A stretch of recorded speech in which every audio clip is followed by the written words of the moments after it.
Het voorjaar is in volle gang en daarom zet het Aspergegilde Pelemaas de helden uit de regio in het zonnetje.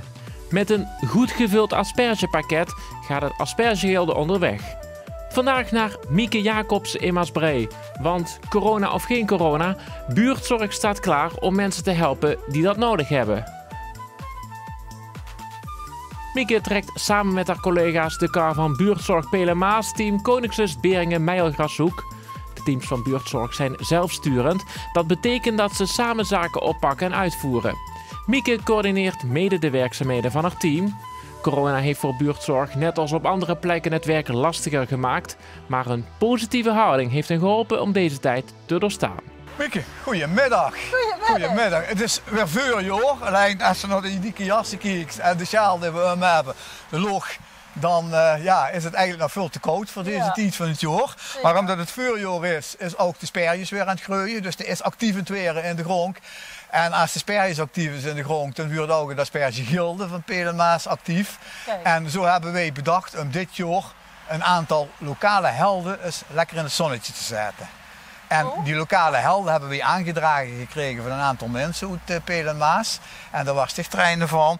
En vooral ook om de sticht voor de buurtzorg zo ontzettend veel dus. Dus dat is altijd klaar voor de mensen. Je hebt een stukje zelfsturing hoe ze mee bezig is. Dus er moet heel veel organiseren. Er moet heel veel improviseren, denk ik. Als ik kijk naar de moeilijke tijd van corona. Dus omdat sticht dat allemaal met hart en ziel, dus hebben we gedacht, we gaan Mieke in het zonnetje zetten. Ja. En we weten dat sperjes, dat weet zo ook, heel lekker is. En dat het ook heel gezond is.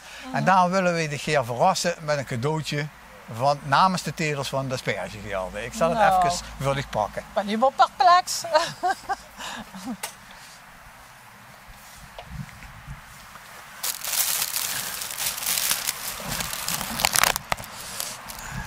Zo. Dit mocht ik zich aanbieden namens het gilde Pelemaas, de Aspergegilde Pelemaas. Hier zit een lekkere kop soep in.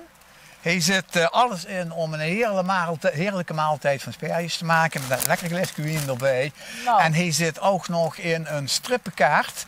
Zo gauw als de horeca weer open gaat. En de horeca, dat zijn een heleboel cafés en restaurants, dat zijn de vrienden van het gilde. En die hebben hier een strippenkaart bij gedaan, zodat je toch lekker een kop koffie met iets lekkers erbij kunt gaan drinken. Oh. Dus dat allemaal voor dich, specifiek om dich in het zonnetje te zetten. Mocht ik dat? En we zullen het een beetje op afstand doen, overhandigen. Dankjewel. Nou, dat is toch zwaar. Ja. Heel erg bedankt. Ik ben helemaal onder de indruk. Ik kwam net toe van het werk. Dus ik ben echt wel benieuwd. We hebben me daar net opgegeven, maar dat mocht je niet zeggen. Jawel, zo straks zelf zeggen. Dat is goed. Ja. Maar ik voel me zeer vereerd. En ik zal het ook met mijn collega's delen. Ja, god, die collega's hebben ook allemaal natuurlijk heel veel gedaan voor de buurtzorg. Ja. Dat moeten we natuurlijk niet vergeten. Maar ik heb toch begrepen dat het de grote trekker is en degene die altijd klaar staat en daar heel specifiek mee bezig is. Dus dan moet iemand kiezen dan. Hè, ja, super. Heel graag gedaan en ik zou zeggen, geniet ervan. Dankjewel. En laten we hopen dat het weer snel verandert, dat we ook echt vuurjaar gaan krijgen. Zeker. Mieke is verrast. Zij kreeg een aspergepakket aangeboden door het Aspergegilde. Over 2 weken een nieuw pakket bij een nieuwe held. Tot dan!